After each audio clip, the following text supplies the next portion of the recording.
I was halfway through dinner when my fiancée dropped a bomb, like she was commenting on the weather.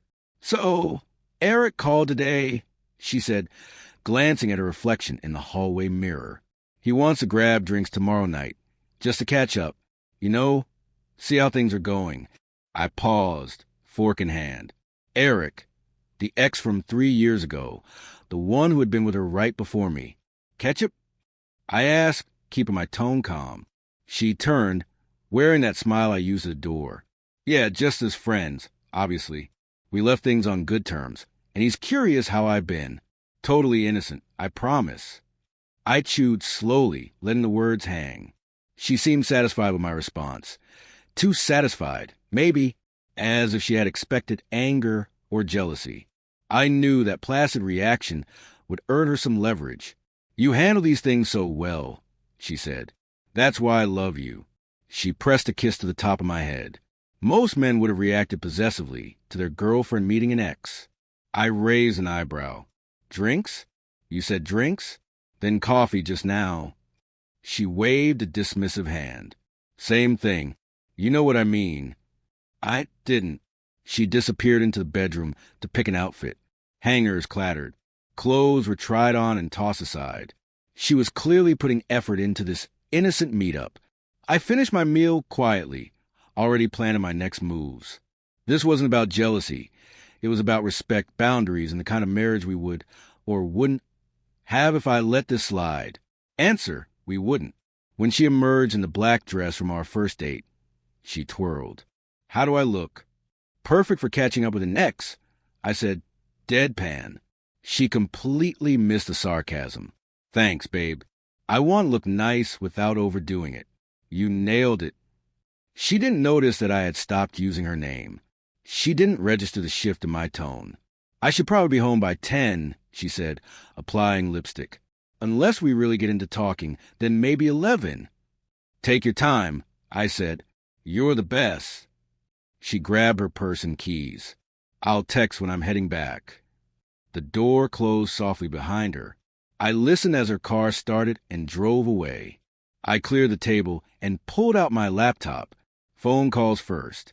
Owen Jewelers downtown, the same place I'd picked her engagement ring 6 months ago. "Owen Jewelers," Ralph speaking. "Hi, this is regarding a ring I bought in March. Account under my name. Can you explain your return policy?" They informed me that engagement rings could be returned within 90 days for a full refund. After that, store credit or trade-in was typical, usually 60 to 70% of the original value. 60% of $4,000 was $2,400. Not ideal, but better than holding on to a ring for someone sipping drinks with her ex. "I'll come by tomorrow morning," I said. Next, I researched tenant rights. We'd been in my apartment a year. Her name wasn't on the lease. Legally, she was just a guest who had overstayed. 30 days notice in most cases. I made a list. What belonged to her, what belonged to me. The large furniture was mine. Her luxury skincare lined the bathroom counter. My phone buzzed. A message. "Just got here. Place is really nice."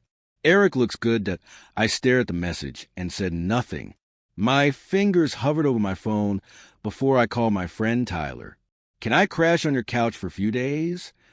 I asked. He didn't even pause. "Trouble at home?" I gave him a brief rundown. "She's testing me," he said. "It's a power move. Don't play into it the way she expects." I nodded to myself. I would pass her test, just not the way she thought. Tyler offered to help me move my things tomorrow. I started packing the essentials, clothes, toiletries, my laptop.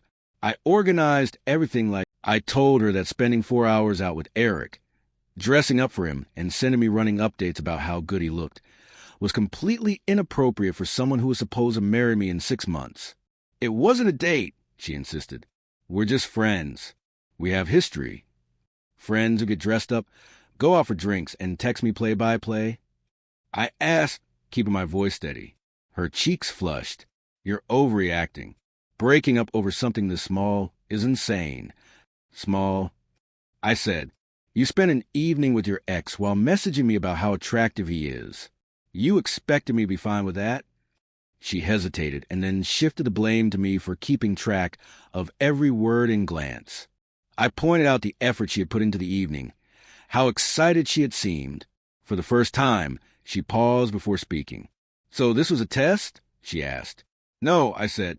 "This was you revealing who you are when you think I'll accept anything." She sank onto the couch and stared at the box containing her belongings. "I didn't think it would be a big deal," she whispered. "That's exactly the problem," I said, handing her the ring box. "Now you decide who you want to be." "I've decided what kind of marriage I'm willing to have." I held the box deliberately, like it was a warning. "Where am I supposed to go?" she asked softly. "That's something you need to figure out. Your name isn't on the lease.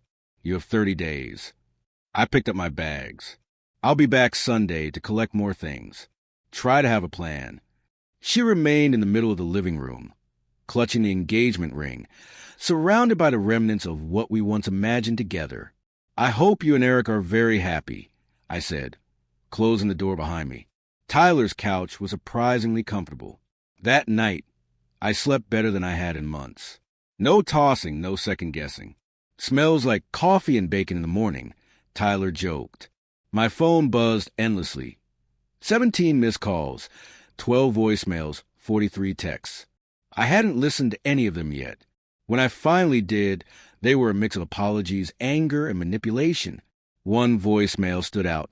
Eric, calling at 3:17 a.m., saying he thought they were broken up based on how she was acting. "She's been flirting." "I'm confused," he said. I laughed and forwarded the message to Tyler. "Holy crap," he said. She admitted she was flirting. By Friday, I returned to gather the rest of her things. The apartment felt smaller. Tissues were scattered everywhere. She sat at the kitchen table in pajamas. "Hi," she said quietly. "Hi," I replied. "I've been thinking about what you said," she continued as I packed, following me into the bedroom. "I think I understand now. Eric said I was acting single, sending mixed signals." "Did you?" I asked. She hesitated, then admitted she might have. "I think I was testing something. I liked the attention. I liked feeling wanted." Quiet tears fell. "I think I've been taking you for granted." She told me she had arranged a room with a friend named Sloan and would be gone by next weekend. "I know I messed up. I hurt you," she said. "I know," I replied. For the first time, we both acknowledged that maybe we weren't right for each other. I left. 3 months later, I stood in my apartment, reclaimed.